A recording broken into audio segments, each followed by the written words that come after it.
May nakita akong post, nakakatawa. Paalala, sa mga pupunta sa Kabiling Festival. Nagdala ng maraming tubig, maraming tubig. At huwag kakalimutan mag-deodorant.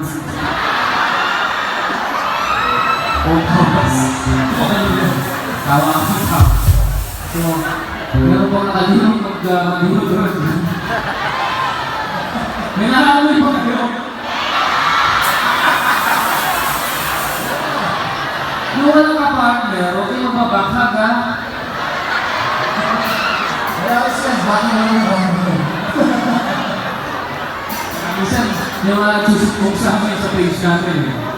Okay sa atin ang concert, kaya ang bawal na kami ko. Anyway, that was fun. Anyway, next song, ito yung naging viral mula ng last year, maraming kabataan na gusto sa kanta nito. Na sinulat namin yung 1999 pa,